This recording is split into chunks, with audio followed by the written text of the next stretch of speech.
Morning বন্ধুরা, কেমন আছো তোমরা? পৌষ সংক্রান্তির সকালে চলে আসলাম তোমাদের কাছে। সকাল সকাল একদম ঘুম থেকে উঠে গেট খুলছি। তো বন্ধুরা, কেমন আছো তোমরা? আশা করি ভালো আছো, সুস্থ আছো। আমরাও খুব ভালো আছি। আমার তোতাবলি চ্যানেলে তোমাদেরকে অনেক অনেক স্বাগত আর অনেক অনেক ভালোবাসা জানিয়ে আর পৌষ সংক্রান্তির অনেক অনেক শুভেচ্ছা জানিয়ে আজকের ভিডিওটা স্টার্ট করলাম। তো দেখো বন্ধুরা, প্রচণ্ড কুয়াশা হয়েছে। তো সকালের সমস্ত কাজবাজ সেরে চলে এসেছি পুজোর জোগাড় করতে, কারণ আমাদের ব্রাহ্মণ মশাই বলেছেন তাড়াতাড়ি আসবেন পূজা করতে। তো সেই জন্য সব পূজার জোগাড় করছি এখন। আর আগের দিন তো অনেক কাজ থাকে, সেই কাজগুলো সেরেই রেখেছিলাম। আর সকালে উঠে সকালের যে বাসি কাজ থাকে সব সেরে স্নান করে পুজোর জোগাড় করছি। তো ব্রাহ্মণ মশাই চলে এসেছেন, তো সেই জন্য পুজোর সব জিনিস ধরে নিয়ে চলে আসলাম বাইরে। যেহেতু এই পুজোটা তুলসী মঞ্চে পুজোটা হয়, তো সেই কারণে বাইরে সব বের করে নিয়ে চলে আসলাম। আর কাকিমাদের বাইরে পুজো হচ্ছে। তো আমার ঠাকুর বেরিয়ে গেল ঘর থেকে। তো আজকে ঠাকুর আমার ঘর থেকে বেরিয়ে পড়লো। তো আবার পরের বছর সেই অঘ্রাণ মাসে ঠাকুর আবার ঘরে ঢুকবে। অনেকদের বাড়িতেই সারা বছর পুজো হয়, তো আমার বাড়িতে ব্রাহ্মণ দিয়ে আমি সারা বছর পুজো করি না। যেমন জল তুলসী দেওয়া হয় রোজের, সেটাই করি। কিন্তু এই লক্ষ্মী পুজোটা সারা বছর আমাদের করি না। তো আমাদের এই অঘ্রাণ পৌষ 2 মাসই পুজোটা হয়। এই পুজোটা হয়ে গেলে তারপরে একটা মকর দিতে যাওয়ার ব্যাপার থাকে আমাদের মন্দিরে মন্দিরে, মানে আশেপাশে যে মন্দিরগুলো রয়েছে আমাদের গ্রামে, তো সেইগুলোতে দিতে যেতে হবে। তো এইবারে ভাবছি অঙ্কুশকেই পাঠাবো। অঙ্কুশ বড় হয়ে গেছে, পূজার জোগাড় করে রেখেছি। ও কাকিমা যাবে, মঞ্জু যাবে, ওদের সাথে পাঠিয়ে দেবো। আর আমি রান্না করব, কারণ এখন বাজে 12টা বেজে গেছে। তো 11:40 মতো ব্রাহ্মণ এসেছেন। তো এতক্ষণে 12টা বেজে গেছে, আমি ঠিক পারফেক্ট টাইমটা বলতে পারছি না।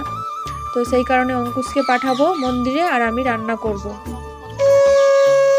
তো আমাদের ঠাকুরকে ঢাকা দিয়ে রাখতে হয়, সেই জন্য খড়ের আঁটি দিয়ে ঢাকা দিয়ে দিয়েছে। কারণ যেহেতু বাইরে থাকবে 3 দিন, তো কুকুর বিড়াল তো ঘুরে বেড়াই, হয়তো ছুঁয়ে দেবে, সেই জন্য ঢাকা দিয়ে দেয়।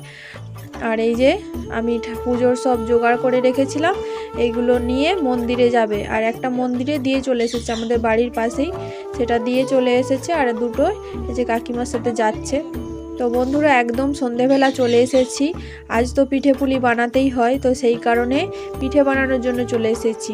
আর পুরের জন্য নারকেলের ছাঁচ মেরে নিয়েছি আর বাঁধাকপির সবজি করেছি। তো নারকেলের পিঠে করেছি, এইগুলো দুধ পুলি করব, সেই জন্য লম্বা লম্বা করেছি। আর এইগুলো সিঙ্গাড়া পিঠে করেছি, ওগুলো সেদ্ধ পিঠে করব। সেই জন্য 2 রকমের নারকেলের পিঠে বানিয়েছি। আর দুধ পুলির জন্য আমি দুধটা গরম বসিয়ে দিচ্ছি।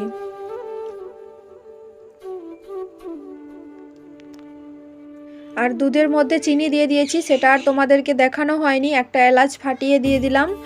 আর অল্প পরিমাণ লবণ দিয়ে দিচ্ছি, কারণ মিষ্টির সাথে একটু লবণ না দিলে মিষ্টি ভাবটা আসে না, একটা অন্যরকম মিষ্টি লাগে। কিন্তু মিষ্টির সাথে অল্প পরিমাণ লবণ দিলে মিষ্টির স্বাদটা অন্য ধরনের হয়ে যায়। আর এইদিকে ভাপা পিঠে করব, সেই জন্য জল বসিয়ে দিয়েছিলাম। জল ফুটে গেছে আর ভাপও উঠে গেছে, দেখতেই পাচ্ছ। তো পিঠেগুলো সেই জন্য আমি তুলে দিচ্ছি এখন।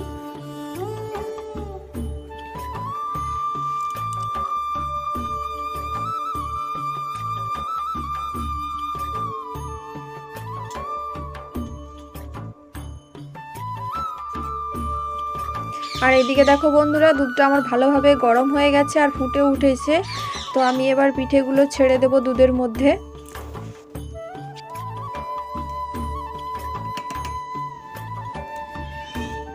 তো দুধের মধ্যে এবার আমি একটা একটা করে পিঠে ছেড়ে দেব। তারপর যাব বাঁধাকপির পিঠেগুলো বানাতে। তো বন্ধুরা, তোমরা পৌষ সংক্রান্তিতে কি কি পিঠে বানিয়ে খেয়েছো কমেন্ট করে জানিও। আমাদের বেশি কিছু বানাবো না, কারণ খেতে হবে আমাকে আর অঙ্কুশকে। তো বেশি পিঠে আবার খেলে সহ্যও হবে না, সেই কারণে অল্প পরিমাণেরই টুকটাক একটু একটু বানাচ্ছি। সব রকমেরই নিয়ম নেই যে এটাই বানাতে হবে, পিঠে বানাতে হয় 3 রকমের। তো সেই জন্য এই যে দুধ পুলি বানাচ্ছি, আর নারকেলের ভাপা পিঠে, আর বাঁধাকপির পিঠে। আমার তো 3 রকমের হয়েই গেল। তো দেখো বন্ধুরা, দুধ পুলি যে বসিয়েছিলাম ফুটে উঠেছে। তো পিঠেগুলোও সব সেদ্ধ হয়ে গেছে। একবারে নামিয়ে রেখেই যাব বাঁধাকপির পিঠে বানাতে, কারণ ওই দিকে আবার বসে পড়লে এইদিকে মন থাকবে, কোনো দিকটাই বজায় থাকবে না, কোনো দিক না কোনো দিক একটা বাজে ব্যাপার হয়ে যাবে। সেই জন্য এটাকে কমপ্লিট করে নামিয়ে রেখে তারপর বসে পড়েছি বাঁধাকপির পিঠে বানানোর জন্য। আর ঘরের ভেতরেই বসলাম, প্রচণ্ড ঠান্ডা, অঙ্কুশ খাটের ওপর পড়ছে আর আমি মেঝেতে বসে পিঠেগুলো বানিয়ে নিচ্ছি।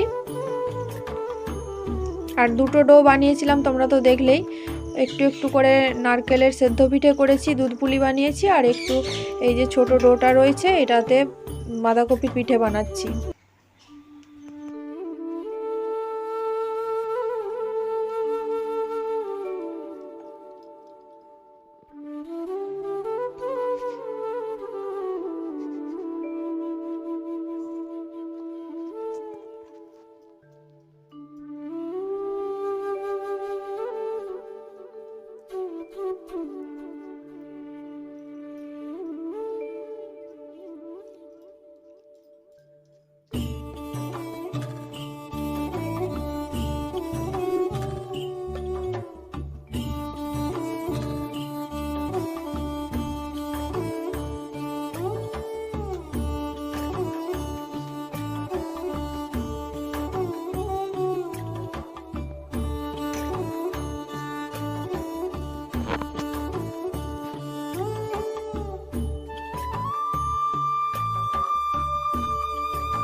তো এই দেখো বন্ধুরা, আমাদের পিঠে বানানো কমপ্লিট। আমরা এখন পিঠে খেতে বসবো। এবার মা ছেলেতে খাবো। চারটে সেদ্ধ পিঠে নিয়েছি, ও দুটো খাবে, আমি দুটো খাবো। আর দুধ পুলি নিয়েছি দুটো। তো নতুন গুড় দিয়ে আমরা পিঠে খেয়ে নেব। তো বন্ধুরা, আমাদের পিঠে বানানো হয়ে গেছে, এখন মা ছেলেতে খেয়ে নেব। তো আমার আবার পিঠে হওয়ার সময় মানে রাত্রে আমার ভালো লাগে না, আমার সকালে যে বাসি পিঠেটা হয় আমার খেতে খুব ভালো লাগে। কার কার ভালো লাগে কমেন্ট করে জানিও। আর দুধ পুলিটা যেটা বানিয়েছি সেটা তো বাসি না হলে ভালো লাগে না, আমার ভালো লাগে না। তো তোমাদের কার ভালো লাগে না তোমরাও কমেন্ট করে জানিও। তো বন্ধুরা, ভিডিওটা এখানেই শেষ করছি। যদি আজকের ভিডিওটা কোথাও ভালো লেগে থাকে প্লিজ লাইক শেয়ার কমেন্ট করে অবশ্যই পাশে থেকো। আর যারা নতুন এসেছো সাবস্ক্রাইব করে বেল আইকনটি ক্লিক করে পাশে থেকো। ভালো থেকো, সুস্থ থেকো সবাই।